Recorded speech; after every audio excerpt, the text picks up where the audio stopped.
Saya akan mulakan dengan bahagian penalan.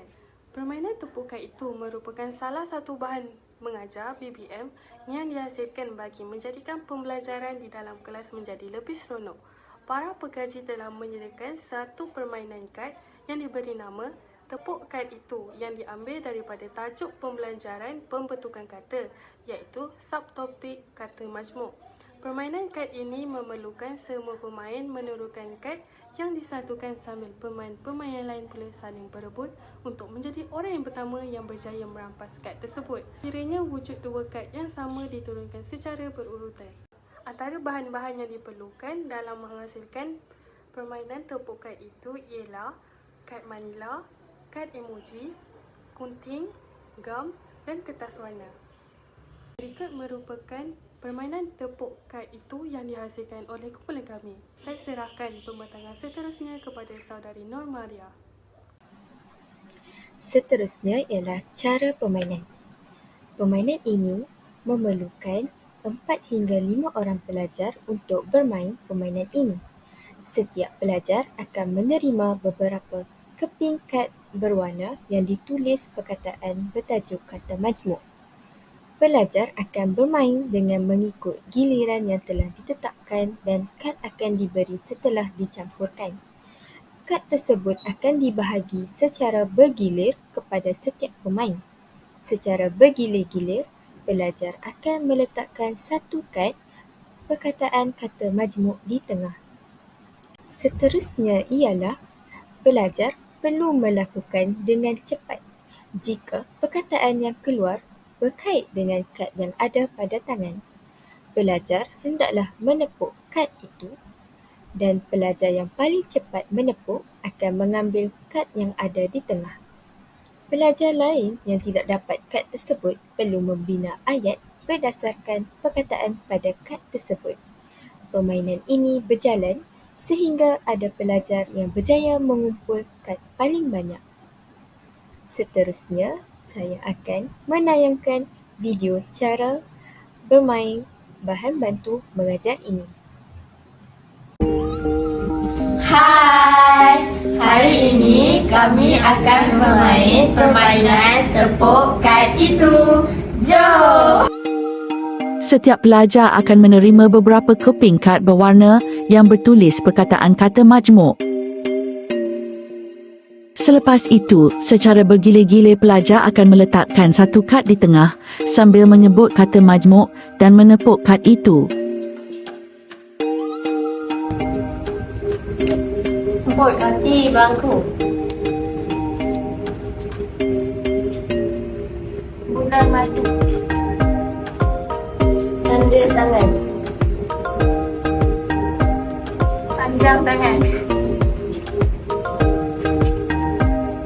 Buang hati. Batu api. Batu. Kecantan. Batu letakkan. Apa lagi? Batu. Batu api. Tangan. Kaki tangan.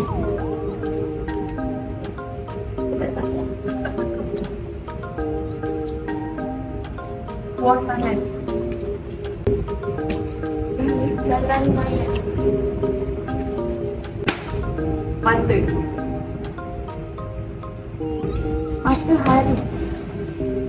Pelajar yang telah menghabiskan kad perkataan kata majmuk dikira sebagai pemenang, manakala pelajar yang tidak menghabiskan kadnya akan didenda dengan membina satu ayat berdasarkan perkataan kata majmuk yang ada. Yang pertama, bulan. Destinasi bulan madu mereka ialah ke Hong Kong. Yang kedua ialah hati. Nana mempunyai seorang buah hati. Sekian sahaja daripada kami. Jumpa lagi. Baiklah, saya akan meneruskan pula dengan kelebihan permainan tepuk kad itu. Kelebihan yang pertama ialah permainan tepuk kad itu sangat mudah untuk dihasilkan. Yang mana bahan-bahan yang digunakan untuk menghasilkan bahan bantu mengajar ini merupakan bahan-bahan yang sangat mudah untuk didapati di mana-mana kedai buku. Selain itu, proses pembuatan bahan bantu mengajar ini juga adalah sangat mudah dan ianya tidaklah rumit. Selain itu, kelebihan yang kedua pula ialah waktu penghasilannya yang singkat. Proses penghasilan permainan tepuk kad itu tidak memerlukan waktu yang lama dan boleh disiapkan dalam masa 1 hari sahaja kerana ianya sangat mudah. Dan kelebihan yang ketiga pula ialah kos pembuatan yang sangat rendah. Hal ini kerana permainan tepuk kad itu tidak memerlukan bahan yang berkualiti tinggi dan ianya hanya dijual dengan harga yang sangat murah. Sebagai contoh, permainan tepuk kad itu hanya memerlukan kad manila, kad emoji, gunting, gam dan kertas warna sahaja. Seterusnya saya akan menerangkan tentang kelemahan. Meskipun bahan bantu mengajar mempunyai banyak kelebihan, namun terdapat juga kelemahannya, iaitu bersifat tidak tahan lama. Hal ini kerana bahan bantu mengajar hanya boleh digunakan dalam jangka masa yang pendek kerana bahan yang digunakan adalah bersifat tidak kukuh. Yang kedua adalah mengalami kesukaran dalam menyediakan alat bantu mengajar. Hal ini dikatakan demikian kerana kurangnya bahan dan rujukan serta memerlukan masa yang agak lama untuk menyiapkan bahan bantu mengajar.